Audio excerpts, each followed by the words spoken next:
అయోధ్య నిధుల కేసులో సాధువుల ప్రమేయం లేదు, సీఎం యోగి ఆదిత్యనాథ్. అయోధ్య నిధుల దుర్వినియోగం కేసులో సాధువుల ప్రమేయం లేదని వెల్లడి. సాధువులకు ఏం అవసరం ఉంటుందండి? ఈరోజు రాహుల్ గాంధీ, అఖిలేష్ యాదవ్, కొంతమంది కాంగ్రెస్ నాయకులు, ఈవెన్ ప్రియాంక గాంధీ కూడా హిందువులని అవహేళన చేసే ప్రయత్నం, సాధువులని అవమానించే ప్రయత్నం చేస్తున్నారు. వాళ్ళు అన్ని త్యాగాలు చేసి వాళ్ళ సుఖాలని, వాళ్ళ అవసరాలని అన్నిటిని త్యాగం చేసి మీ మెటీరియలిస్టిక్ లైఫ్ వద్దనే కదా సాధువుల లెక్క మారింది. సమాజం కోసం, ధర్మం కోసం ప్రచారాలు చేయాలనే కదా సాధువుల లెక్క మారింది. అలాంటి వారికి ఈ డబ్బులతోటి పనే ఉంటుంది. వాళ్ళకు ధరించడానికి 4-5 జతల కాషాయి వస్త్రాలు, చదువుకోవడానికి పుస్తకాలు, ఏదో చాలా మినిమంగా తింటూ ఉంటారు, చాలా మినిమిస్టిక్ లైఫ్ని లీడ్ చేస్తుంటారు. వాళ్ళకి ఆ డబ్బులతోటి పనే ఉంటుంది. పార్లమెంట్ ఎదుట రాహుల్ గాంధీ సాధువులని అవమానించేటట్టు అదేదో స్కిట్ లెక్క చేస్తే దాన్ని సమర్థిస్తూ దాంట్లో పార్టిసిపేట్ చేసి, అలాంటి వ్యక్తి ఈ రోజు లీడర్ ఆఫ్ ది అపోజిషన్. ఆయనకు సంబంధించిన పూర్వీకులు ఈ దేశాన్ని సుమారు 45 నుంచి 50 సంవత్సరాల పాటు పరిపాలించి, చాలా స్పష్టంగా మనకేమర్థమవుతుందంటే అది కాంగ్రెస్ కాదు, కాంగ్రెస్. ఎప్పుడు హిందూ ధర్మాన్ని వ్యతిరేకించే ప్రయత్నమే చేస్తున్నారు. నెహ్రూ, జిన్నా స్నేహితులు. తర్వాత ఇందిరాగాంధీ ఎట్లాంటి ఉక్కుపాదం మోపిందో మనందరికీ తెలుసు. ఎమర్జెన్సీ టైంలో రాజీవ్ గాంధీ తీసుకున్న నిర్ణయాలు ఏంటో మనకు తెలుసు.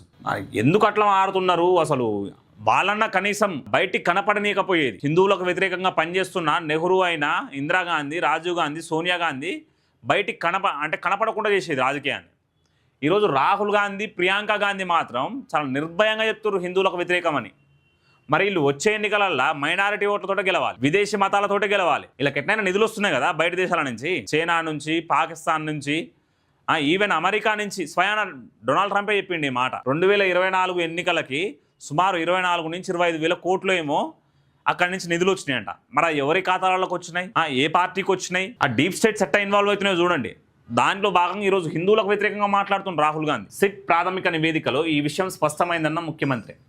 యూపీ ప్రతిష్టను దెబ్బతీసేందుకే విపక్షాలు కుట్ర అనే ఆరోపణ. ఇదే ఉత్తరప్రదేశ్ని ఇంతకుముందు Akhilesh Yadav youngest chief minister of ఉత్తరప్రదేశ్గా 5 సంవత్సరాల పాటు ఏమో పరిపాలించి, కానీ ఈ రోజు సాక్షాత్తు ఢిల్లీలో ఉత్తరప్రదేశ్ ప్రతిష్టని దెబ్బతీసే ప్రయత్నం ఈరోజు అఖిలేష్ యాదవ్ చేస్తుంది. మన జంతర్ మంతర్లో అయినా, ఈ రోజు పార్లమెంట్లో అయినా ఎవరిది హవా ఉంది? అఖిలేష్ యాదవ్దే. ఈరోజు నేషనల్ మీడియాను చూస్తే ఎవడైనా చాలా స్పష్టంగా చెప్తాడు. అసలు leader of the opposition Rahul Gandhi, Akhilesh Yadav అర్థం కాని పరిస్థితి ఈరోజు ఢిల్లీలో ఉంది. అంత హడావుడి చేస్తుండు. మరి ఎందుకు ఆ హడావిడో అర్థం కావట్లేదు. అయోధ్యలోని శ్రీరామ జన్మభూమి ఆలయ విరాళాల దుర్వినియోగం ఆరోపణల కేసులో సాధువులు, సంతుల ప్రమేయం ఏమీ లేదని ఉత్తరప్రదేశ్ ముఖ్యమంత్రి యోగి ఆదిత్యనాథ్ స్పష్టం చేశారు.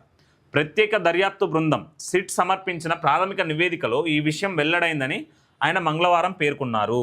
చూడండి, ధర్మం కోసం, ఈ దేశం కోసం, సనాతన ధర్మం కోసం పనిచేసే సాధువులని, సంతువులని కూడా విమర్శించే ప్రయత్నం, అవమానించే ప్రయత్నం ప్రతిపక్షాలు చేస్తున్నాయి. కాబట్టి దానికి వివరణ ఇవ్వాల్సిన పరిస్థితి ఈరోజు ఏర్పడ్డదంటే ఎంత నీచమైన రాజకీయాలు ఈరోజు రాహుల్ గాంధీ, అఖిలేష్ యాదవ్ చేస్తున్నారో చాలా స్పష్టంగా అర్థమైంది. వాళ్ళు ఏదో భ్రమలు పడుతున్నారు, ఉత్తరప్రదేశ్లో ఏదో చేయాలని ప్రయత్నిస్తున్నారు. కానీ ఉత్తరప్రదేశ్ ప్రజలు కొన్ని దశాబ్దాల పాటు మాయావతి రాజకీయాన్ని చూసిర్రు, ఆ తర్వాత అఖిలేష్ యాదవ్, ములాయం సింగ్ రాజకీయాన్ని చూసిర్రు, ఒకప్పుడు కళ్యాణ్ సింగ్, ఇప్పుడు యోగి ఆదిత్యనాథ్ గారి రాజకీయాలను కూడా చూస్తారు. ఎటువంటి స్వార్థం లేని, కుటుంబాన్ని వదిలిపెట్టి 18-21 సంవత్సరాల వయసులో అనుకుంటా డిగ్రీ పూర్తయింది. డిగ్రీ పూర్తి కాగానే కుటుంబాన్ని వదిలిపెట్టి 26 సంవత్సరాలకి ఎంపీగా ప్రాతినిధ్యం వహించుకుంటా ఈ రోజు దేశం కోసం, ధర్మం కోసం, హిందూ మతం కోసం, హిందూ ధర్మం కోసం పనిచేస్తున్న వ్యక్తి ఈరోజు యోగి ఆదిత్యనాథ్ గారు. అలాంటి యోగి ఆదిత్యనాథ్ గారిని విమర్శించే ప్రయత్నం ఈరోజు ప్రతిపక్షాలు చేస్తున్నాయి. ఈ అంశంపై సమాజ్వాదీ పార్టీ, కాంగ్రెస్లు కేవలం రాజకీయ లబ్ధి కోసమే రాద్ధాంతం చేస్తున్నాయని యోగి ఆరోపించారు. ఉత్తరప్రదేశ్ ప్రతిష్టను